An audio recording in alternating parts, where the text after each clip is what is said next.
Добрый день всем друзьям, подписчикам, также любителям V210 очкарика. Ну, уже начали меня даже друзья напрягать, говорят, что ты за блогер, что видео не выпускаешь.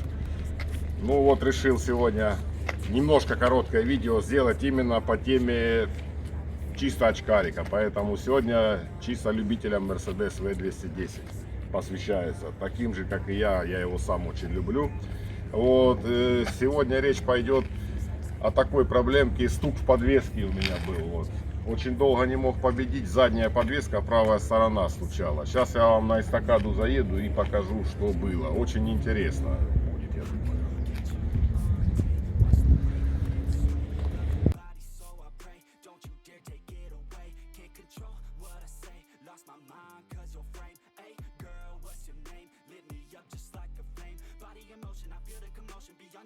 I'm honest and broken, I flow like the ocean. I feel you were chosen to fix me, I'm broken. My heart that you stolen, ayy. Stay with me, play with me, lay with me. Hate to see when you leave, chemistry feels like it's destiny. I just want you laying next to me, and I really don't want you to ever leave. On your body feels like taking on a drug. You got me feeling good, yeah, you got me feeling numb. Everything you do, I can't seem to get enough. You got me feeling good, yeah, you got me feeling numb. Touching on your body feels like taking on a drug. You got me feeling good, yeah, you got me feeling numb. Everything you do, I can't seem to get enough. You got me feeling good, yeah, you got me feeling numb. Got me feeling numb. Girl, you got me shook from the way your body looks. Got me riding hooks, got me feeling like a rook. I don't do it by the book, but for you I'll take a look. Don't know what your mama took, sweet and spicy like a cook, yeah. I'll keep it real, let's make a deal. Buy you a meal if you just let me feel. Get out your heels, grab on the wheel. Back to my place at the top of the hill. Don't have regrets, I know what's next. She need a fresh, I'll be back in a sec. Look at them legs, don't make me beg. Back to the room, let me show you my bed. Yeah, your body feels like taking on a drug. You got me feeling good, yeah, you got me feeling numb. Everything you do, I can't seem to get enough. You got me feeling good, yeah, you got me feeling numb. Touching on your body. Ну, в общем, проблема началась с того, стук в подвеске, как-то неожиданно, я думаю, с чего началось. И вдруг вспомнил после чего. В общем, я его готовил к техосмотру, я уже рассказывал. И обнаружил, что у меня лопнутая пружина была, не помню, по-моему, правая сзади. Как обычно, внизу лопнутый один виток. Ну, как обычно, решил две поменять. Поменял две пружины, вот. И новые пружины замерил со старой, они оказались чуть-чуть выше. Ну, естественно, она новая, она должна быть такой. Вот. И получилось так, что я их поставил. Очень легко это делается, вам сразу скажу, никаких проблем. Вот. Поставил пружины. И после этого стал обнаруживать, что появился вот этот стучок. Такой глухой бум-бум-бум-бум-бум-бум. Такое впечатление было сразу, как амортизатор стучит. Вот, в общем, что я делал, это будет интересно. Благо у меня был амортизатор со свалки бэушный, но не было то, что он стоит 200 евро один. В общем, поменял я. А деньги я в эту машину, как я уже говорил, не хочу вкладывать, так как у меня есть долгострой. В следующем видеоролике покажу точно такой же. В того я уже вложил и хочу еще вложить. А этот, так как он старичок и пробег уже большой, я его хочу просто, грубо говоря, докатать и кому-то подарить, грубо говоря. Вот. Ну и, в общем, я амортизатор поменял. А кто знает, на нем стоит подвеска, гидравлические амортизаторы, которым масло поступает спереди. Я сейчас все покажу, потому что пришлось из-за этой проблемы всю систему изучить. Это было очень приятно. В общем, поменял я амортизатор. На нем такие шаровые головки снизу, которые тоже могут стучать, я в интернете посмотрел. Но оказалось, что головка была нормальная, я амортизатор поменял. Вроде что-то поменялось, чуть-чуть, но все равно стук продолжал. В общем, глухо-глухо, но подстукивало именно колесо ныряет в ямку. Вот, и оно бубанит. В общем, нашел еще одну проблему. Был разбитый сайлент-блок, причем в хлам разбитый сайлент-блок на рычаге, на алюминиевом. Здесь подвеска многорычажка, все это знают. Вот. Один друг мне сказал, что гидравлические эти амортизаторы, которые от насоса рулевого, это только на универсалах, на комби-версиях, на лимузинах нет. Я с лимузинами не сталкивался, но недавно был на разборке и стоял лимузин Мерседес точно такой, только лимузин, ну в смысле седан. Седан, здесь называют лимузины, седан по-нашему, в общем. Я залез под него, он благо стоял на крыше другого Форда там, и увидел, что подвеска там тоже точно такая. Чуть отличается, но принцип один и тот же.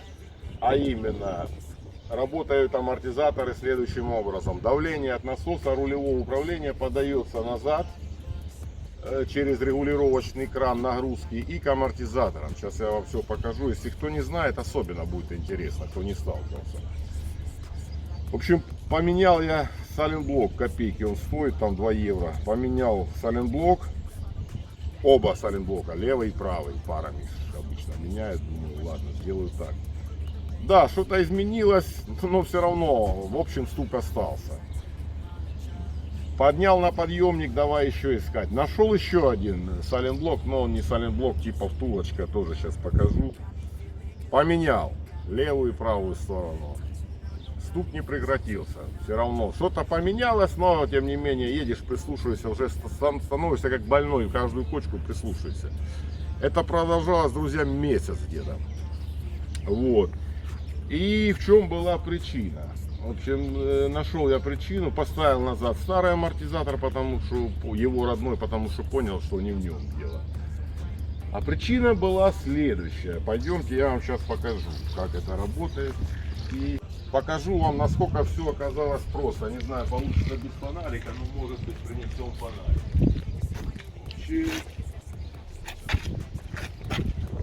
Вот здесь. Сейчас сначала покажу, какие я сайлентблоки поменял. Значит, вот здесь находится рычаг, вот, алюминиевый, и на нем был разбит сайлентблок. Вот. И вот здесь находится, ну, под этой крышкой не видно, здесь второй сайлентблок находится, который я поменял. Вот. А причина была в следующем. Вот здесь находится кран, регулировочный кран, который регулирует давление в амортизаторах, нагрузку, высоту и так далее. И что получается, друзья, надо было всего-навсего сделать. Как на грузовом, может, кто знает, кран уровня пола, или как на ладах. Просто чуть-чуть подрегулировать. Добавить чуть-чуть масла в них. Получается, чуть-чуть я раздвинул эту планку. Здесь я сейчас покажу, она фиксируется. И зад машины сразу чуть-чуть приподнялся. Масло с бачка ушло.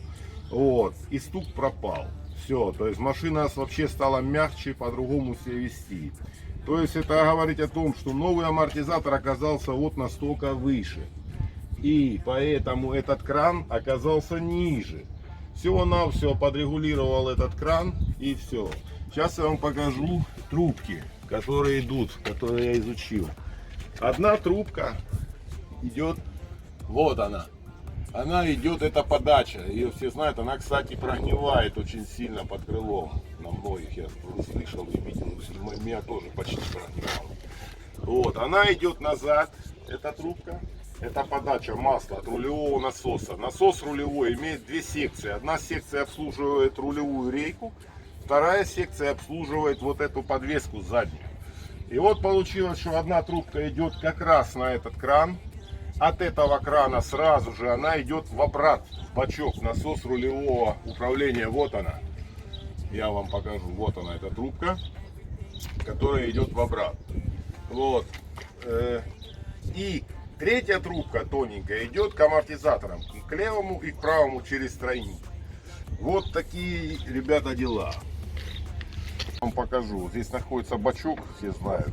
Вот. И получается, на этих машинах, когда зад пригруженный, люди сидят в багаж. Вот я недавно ездил тоже на дальняк на нем. И мы загрузили конкретно. И сразу я увидел, что в бачке масса на 3 сантиметра осело, то есть амортизаторы давление больше на себя взяли. Из-за того, что, как я уже сказал, вот этот кран, который я показал, он работает как уровень нагрузки. Чем больше зад приседает, тем давление в амортизаторах повышается. То есть машина ведет себя так же, как и пустая. То есть очень классно сделано на самом деле. Вот она, эта трубка, которая идет с насоса рулевого управления назад. Обратку здесь не видно, потому что обратка идет к рулевой рейке. Вот. И сразу рекомендую, что вот тут под этим крылом она часто ржавеет. Имейте в виду, пацаны. надо ее обрабатывать чем-то или, ну я в моем случае покрасил ее так вот, как смог, скажем так. Вот как-то так. Вот такая темка, друзья. Я надеюсь, было интересно. Хотя видео короткое, но лучше короткое, но познавательное. Месяц не мог победить. Месяц. Ну, от того, что опыта нету. Но зато теперь четко знаю, как работает задняя подвеска. Еще раз повторю. Насос имеет две секции. От насоса идет трубка к тому крану уровня пола. И от него же идет назад в насос. Только не в насос, а в рейку. Но она все равно идет в обрат в бачок. Запомните это. Вот. Если вдруг прогниет трубка, то придется на ходу глушить обратку. Не глушить, а да, обратку глушить. А эту трубку просто переводим в горловину бачка. Я вам сейчас покажу, не сейчас, а в следующем ролике покажу на моем долгострое. Именно так я сейчас сделал, скажем так, обход. Я на нем ось там собрался снимать, но то я расскажу вам, потом будет тоже интересно. Вот. На сегодня это все. Вот. Всем приятных просмотров. И любите Mercedes дальше, потому что на самом деле классная тачка.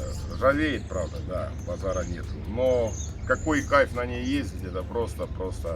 Кстати, еще кому интересно, скажу, расход замерил недавно.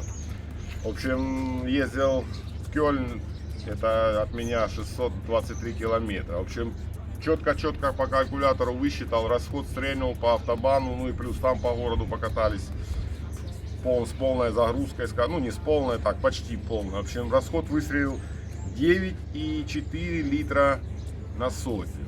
Пацаны, это не сильно много, считаю. Полный привод, 3,2 объем. И скорость была и 180, и 200 иногда. То есть абсолютно не экономный я человек в том плане, чтобы на холостых оборотах ехать и так далее. То есть с полным кайфом, с полной нагрузкой, и вот такой расход. Да, многие экономисты скажут, да это унитаз, который жрет. Это я наслышан уже, это я рад такое слышать. Но я вам скажу, что это не машина жрет, это жизнь у нас такая, скотская. Жалко, что мы не застали те времена дедовские, когда бензин стоил копейки. Вот. А на самом деле машина, мы тоже жрем и пьем, и курим. Но на самом деле это тот мотор именно 3.2. Это тот, который действительно необходим каждому человеку, я считаю. Когда ты в обгон идешь, не страшно. Также ты можешь прицеп зацепить 2,1 тонны, тянуть без проблем. И не так, как дизель, он хлопот доставляет. То есть мне он полностью нравится. Но а что касается наших цен на бензин, это же уже не проблема в том, что мотор жрет. А я считаю, опять-таки, проблема в нашей жизни. В общем, рад был всем. До свидания на сегодня, пока. Что-нибудь придумаю новое, еще сниму.